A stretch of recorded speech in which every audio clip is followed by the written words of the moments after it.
Genesis 2, Lewis second version.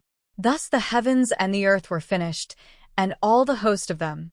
And on the seventh day God ended his work which he had made, and he rested on the seventh day from all his work which he had made.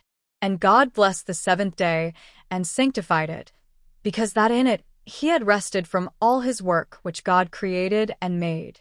These are the generations of the heavens and of the earth, when they were created.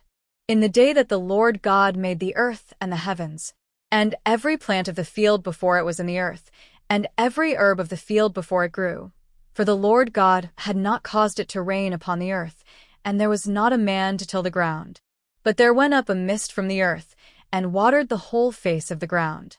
And the Lord God formed man of the dust of the ground, and breathed into his nostrils the breath of life, and man became a living soul. And the Lord God planted a garden eastward in Eden, and there he put the man whom he had formed. And out of the ground made the Lord God to grow every tree that is pleasant to the sight, and good for food, the tree of life also in the midst of the garden, and the tree of the knowledge of good and evil.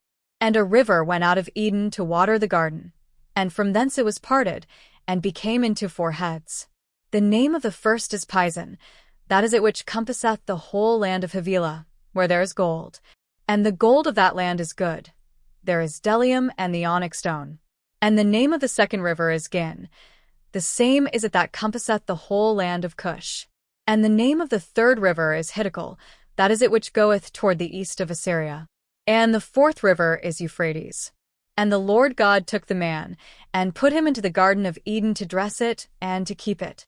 And the Lord God commanded the man, saying, Of every tree of the garden thou mayest freely eat, but of the tree of the knowledge of good and evil thou shalt not eat of it, for in the day that thou eatest thereof thou shalt surely die.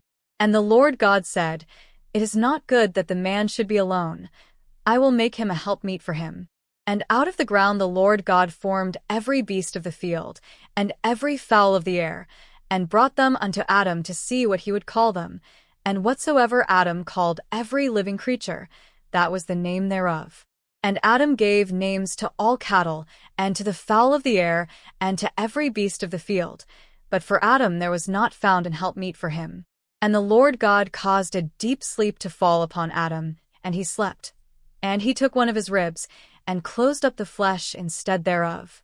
And the rib, which the Lord God had taken from man, made he a woman, and brought her unto the man. And Adam said, This is now bone of my bones, and flesh of my flesh. She shall be called woman, because she was taken out of man. Therefore shall a man leave his father and his mother, and shall cleave unto his wife, and they shall be one flesh. And they were both naked, the man and his wife, and were not ashamed.